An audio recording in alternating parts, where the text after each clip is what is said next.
নমস্কাৰ, আপোনালোকক মাই কিটচেন চেনেললৈ স্বাগতম জনাইছোঁ। আশা কৰোঁ সকলো ভালেই আছে। আপোনালোকলৈ নতুন এটা ৰেচিপি লৈ আহিছোঁ। বাচি যোৱা ৰুটিৰ পৰা কেনেদৰে এটা নতুন ডিছ তৈয়াৰ কৰিব পাৰি তাকে আপোনালোকৰ মাজত শ্বেয়াৰ কৰিবলৈ আহিছোঁ।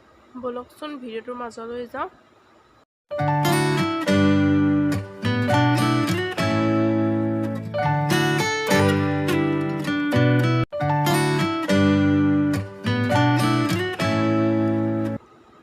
ৰুটিটো ৰাউণ্ড কৰি এনেদৰে দীঘলীয়াকৈ কাটি ল'ম সৰু সৰুকৈ।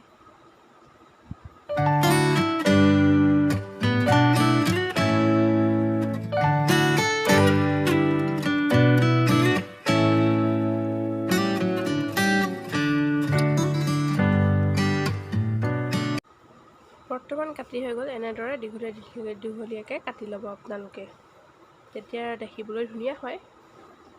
সৰু চাইজৰ আলু এটা ল'ব, বইল কৰি পিহি ল'ব পিহনাত ভালদৰে। এই আলুটো পিহি হৈ গ'ল।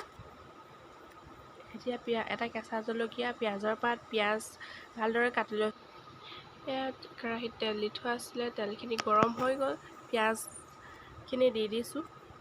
এতিয়া মছলা দি দিছোঁ। মই মেগী মছলা ইউজ কৰিছোঁ, ৰেড চিলি অলপমান আৰু অলপমান হালধি ইউজ কৰিছোঁ।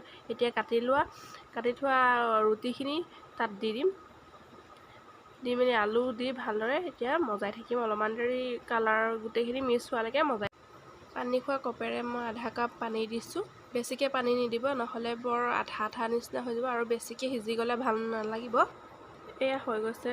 বেছি সময় নালাগে, মাত্ৰ 2 মিনিট লাগে। এতিয়া আমি তাৰ লগত খাবলৈ চাটনি এটা বনাই লওঁ। মই পদিনা পাত, জলকীয়া আৰু নহৰু ইউজ কৰিছোঁ। ভালদৰে পিচি ল'ব সেইখিনি, সোৱাদ অনুসৰি নিমখ দি। বৰ্তমান আমাৰ ডিছটো তৈয়াৰ হৈ গ'ল। একদম চিম্পুল।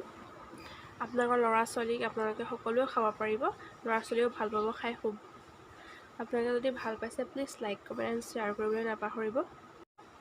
আজিলৈ বাই বাই।